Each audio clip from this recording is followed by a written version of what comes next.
Pagpalambo sa musikang binisaya ug pag-ila sa mga Bislak talents ang atong hisgutan karong buntaga. Busa ila-ilahon ta ang mga naglangkob sa Bizrock Band nga Error Check. Mayong buntag Error Check ug welcome sa ato ang programa. Hello kaninyong tanan. Please introduce yourselves sa ato ang mga viewers. Hello. Hello. Guys, Kasi mata. oo. Please introduce yourselves para sa ato ang mga viewers. Okay, hello everyone. Ako si Glenn Cantago. Shout out tayo ko sa mga kaubang maestra, no? Sir Aji, Sir Mil, Miss Jazz, Sir Ed, si Sir Yong, and to my family out there in Hatilan. Hello. And to all the supporters of Error Check. Hello everyone. Good morning. Good morning. Drummer si Glenn and ako VJ, I'm the vocalist. Shout out sa akong family and sa Dalaget and tanang nag-support sa Error Check. My name is SJ Galohoy, substitute guitarist nila. So whenever wala to original console. Yeah, so what's up?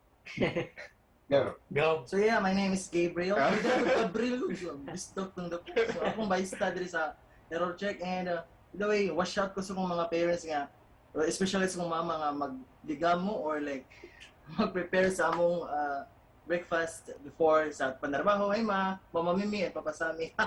Yeah. Alright, last. So, hi, good morning. I'm Joe Phil. I'm the lead guitarist.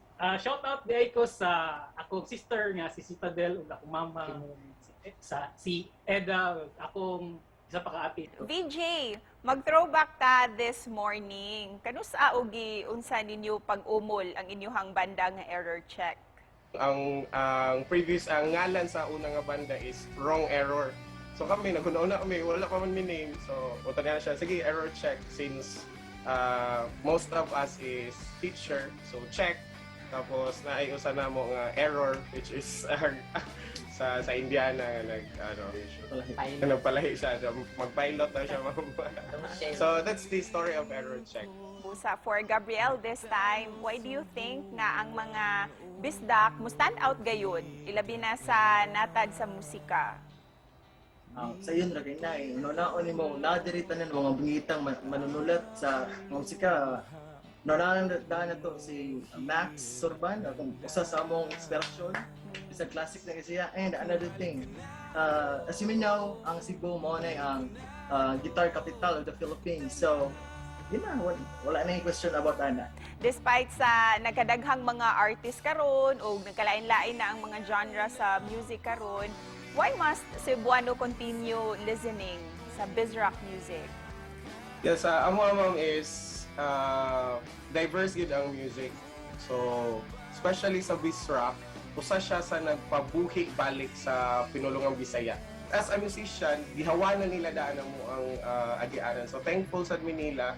And also, sa Bizrock is, lahi siya taste, like, somehow, lahi siya expression towards uban nga genre. Joe Phil, what's next for Error Check? Unsay mga bag-ong kanta ninyo o proyekto nga dalit ninyo para sa inyong mga fans?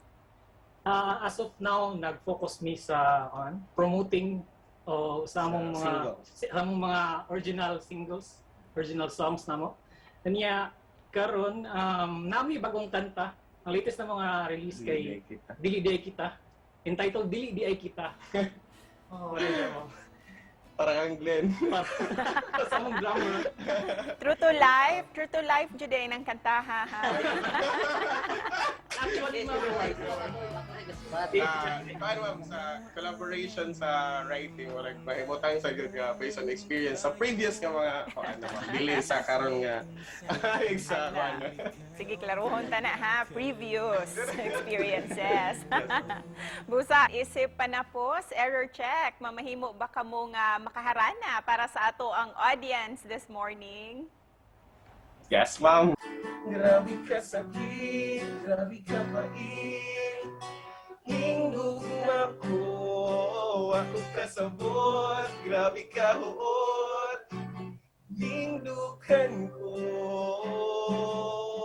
Everybody sing. Dili di ay kita ang para sa usang-usang sakit sa giba.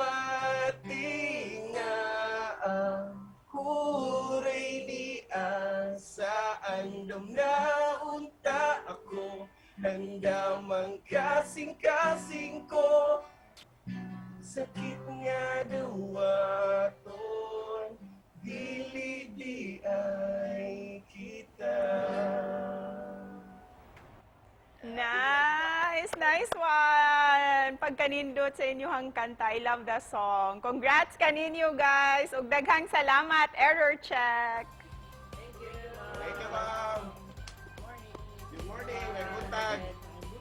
Subscribe, follow YouTube, Error Check.